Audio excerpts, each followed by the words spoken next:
welcome to episode 11, Breakfast with Bobby. Episode 11, pretty sure it's episode 11. Anyways, boom. So, why am I saying boom? Jesus. Alright, sorry guys, been a long week. Either way, most of you guys are probably here for that excellent clickbait, I might add. Basically, where I'm asking, how do you look like Bobby Thompson? Well, folks, unfortunately, I'm going to lay out a very small blueprint on how to do that. And then I'm going to explain to you why it's a small blueprint and the reality of the question that you should be asking when you ask somebody that. And no, it's not what workouts are you doing, what foods are you eating. While those are important, there's some other more in-depth questions we should ask and take into account. All right, so boom, how to look like Bobby Thompson. Well, it's really not that hard. One, genetics. Dare I say I've got some messed up knees and some messed up feet, but for the most part, I've got some pretty good genetics, even if I didn't make them very available when I was a kid. So that being said, you got to come out of the womb with some solid genetics. Get that knocked out of the way. I spent my entire childhood, for the most part, with the exception of some very small gaps, as a competitive athlete. Now, meaning I wasn't going to go to the Junior Olympics for swimming or anything. And to be frank, my little time I played soccer wasn't very good. In baseball, I think I was decent for a few years until I stopped getting better, for whatever reason it may have been, and then I started playing football. I had to stop playing football early, but I was dominant for the situations that I played in. So I never really got to kind of really develop and push to see what the ultimate end was. But for the entirety of my childhood, I did two things. I always played sports, always. That was the thing my parents did. They weren't military. They weren't military about that, but I had to be doing something. And then they always assured I ate a lot. Now, as a kid, I was the fat kid growing up, and I would say fat. I just always had a layer of like baby fat on me. Bobby was never really jacked or ripped until I was about 17 or 18 for a short period of time. And then it just kind of like, I was primarily focused on just being strong and fast and ate everything I could and didn't have a great kind of nutritional docking there. Or nutritional ground. I really didn't know what I was doing. I just knew eat everything and it didn't matter where it came from. So that's what I had been doing. And when I was young, it worked, especially when you looked at, one, what my body was clearly capable of, the genetics I had been given, and then just generally, not to mention, I was putting so much effort in, with a young body, that positive things were simply just going to happen, right? So you have to do all that. Now, look outside of the gym. I don't want to say I was subjected to, but I had to do hard labor as a kid. Everybody did in my family. You all did. From cutting, I had to chop a lot of wood. I had to cut down trees. I started doing that when I was 12 years old. I wanted to do it, but I was still being made to do it. Had to mow the lawn. I was bush hogging 40-acre fields on a tractor when I was 12, 13 years old. Building fences, working next to farmhands that would walk up the road. These were grown men who needed work. These were all things I did. I was throwing hay. These were all things I did for almost the entirety of my childhood. And that matters. That kind of physical labor, stress, and exposure, it matters. And it begins to really shape what your body's going to look like. And at the time, I'm not going to say that was training, but it was consistent physical effort that resulted in certain aspects of strength developing.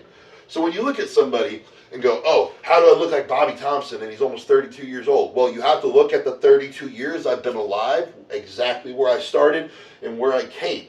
My father was a Marine. He was in shape my entire life, almost to a point that I kind of felt self-conscious because I was the fat kid to the in-shape Supermarine. It was just kind of like, oh, well, that's kind of sucky, but one of my earliest memories I have in detail is watching my dad in the garage doing pull-ups when we were in Hawaii. I think I was 4 or 5 years old. I have that. It was watching how many he could do and then him picking me up and me trying to do one and then me not being able to do one at all. It's that's one of my earliest memories. So for me, those things being present have led to just a life of pushing for, even when I didn't have anything to push for, I still trained so hard. So hard. I trained harder than I ever practiced for a sport. So when you're asking the question of how to look like somebody, or I want to look like you, I want to do what you did, you need to look at the 31, almost 32 years I've been alive. And then let's start walking it back. The human body, unfortunately, is a it's basically a high investment required, low yield savings account. right? With really low interest. You're not going to get much from it. Think about like a multi-money market account in a failing economy, pretty much is what you're looking at. Um, and that's unfortunately what it is. So you have to start thinking, okay, 5 years ahead, 10 years ahead. Now that doesn't mean you can't accomplish your goals, but maybe if you wait to 32 years old after having unfortunately become significantly overweight, and you're 32 or you're 33 now, and you've never trained, you've never been physical your whole life, yeah, it's going to be an uphill battle to look like the equal equivalent of what I've done. Is it possible? I guess. I don't want to say it's not. Is it likely? No. That's why I urge people, start doing something now. It doesn't have to be everything you need to be doing, but doing something and slowly adding to that low interest account over time is what is going to put you to the standard that is above what most people will ever achieve. It's just consistently adding to that account in one way or another. Now, progressively more, best way to be, but at a minimum, it's just about that consistently doing it for longer than everyone else. And that's what I've done. So, that being said, that answers that one and what you really need to be asking when you look at somebody and go, damn, I want to look like that. Those are the questions you really need to be asking, and then you need to do just a realistic assessment of, is that an option for me? Would I even look like that if I did everything they did? Right? Next grant. I'm officially like a micro fitness influencer. I don't like that title. I really don't. I'm a professional strongman, but if you look at things I do and what I'm trying to do, like that's what it comes out to be, and it's okay. It's weird because I don't like most fitness influencers. I don't like the kind of like the BS that gets spread, and I don't think I fit in with most of them. But I digress. We're here. But let's talk about what pays my rent. And I know you guys probably think it's strongman, which would be a fair assumption, but that's not true. My clients pay my rent. And what I mean by clients, for those of you that don't know, I coach strongman from a distance. I don't do anything one-on-one at the moment.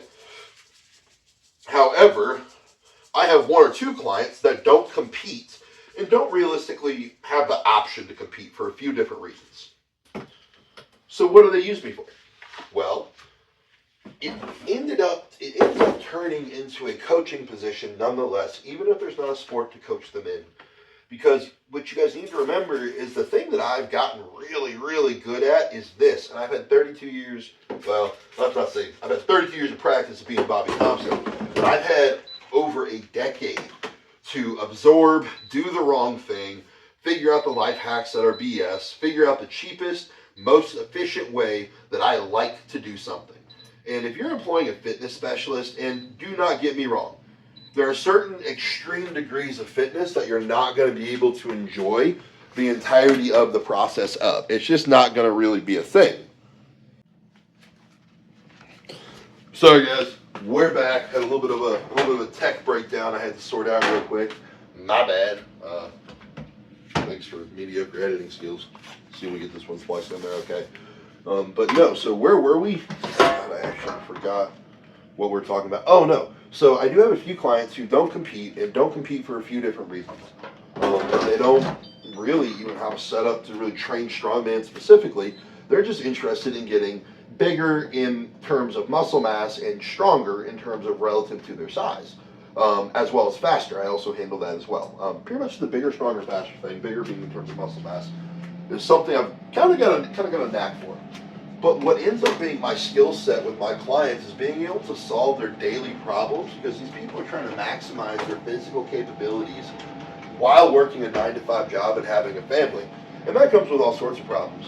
And I am no therapist. However, when, I get a client who complains, my wife's complaining about this, she's getting tired of the smell of meat, or I'm cooking ground beef 4 times a day, and I gotta look at them and say, hey man, that smell probably does suck if you're not the one eating the ground beef or you want nothing to do with it. So why don't we work on meal prepping?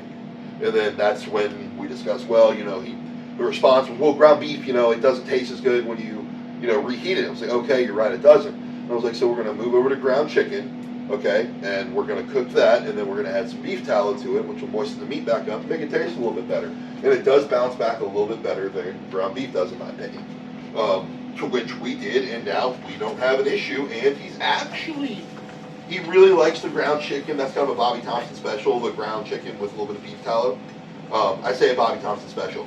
I do it, I was advised by somebody who helps me, who takes care of my nutrition, and as I stumble upon the similar cases as myself, I'm going to pass along tricks that I've come across over the years. And I don't believe my nutritionist, Nathan Payton, would have any issue with that. I certainly don't take claim to the intelligence that he has, or some of the tricks that he's guided me through over the years. But that's kind of a Nathan Payton thing that he taught me and that I pass to my clients. So a lot of times I end up solving the outside gym problems. What to do inside of the gym isn't very difficult. The hard thing is teaching somebody how to manage outside life and letting them know what's actually important long term to where they're trying to get to. And I'm sorry, but sometimes a household you can go home and be happy in might matter more that week than your deadlift volume accumulation. I'm sorry, it's the truth. And until you've had somebody who's been there, it's really hard to help prioritize that for yourself. Because it doesn't matter, if this is the most important thing to you right now, it doesn't matter if you're at my status of World's Strongest Man, Arnold Classic, SMO, Rogue Invitational, competing as a professional in the sport.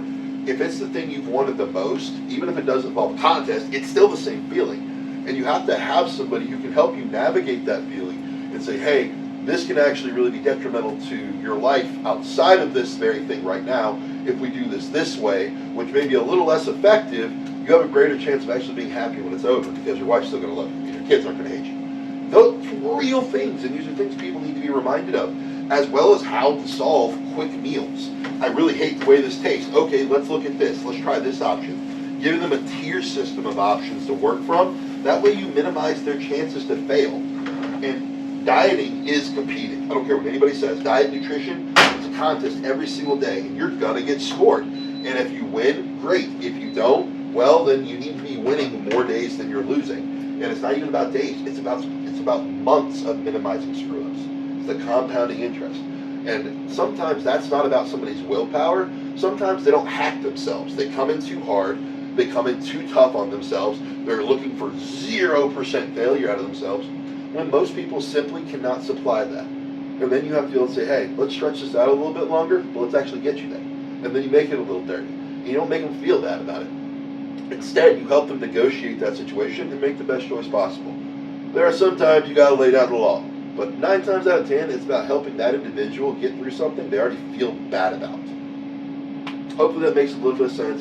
It kind of explains to people the difference between, I guess, a personal trainer, a fitness influencer, and whatever, I guess, a fitness coach, perhaps, even if you're a non-competitive athlete. Like, that's a pretty cool thing. But no, guys, well, let me think. Toast is still cooking. We're good. What have I forgotten to do?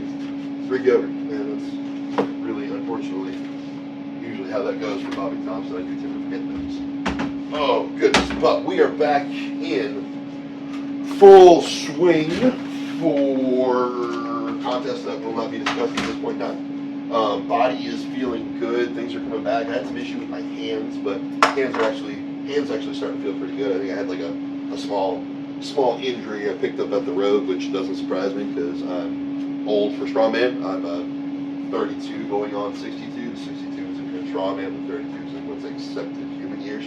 But guys, I'm going to weigh out my Greek yogurt. Toast is about to come out. I'm going to go munch. It's been great talking to everybody. Go enjoy your morning. You're getting skin.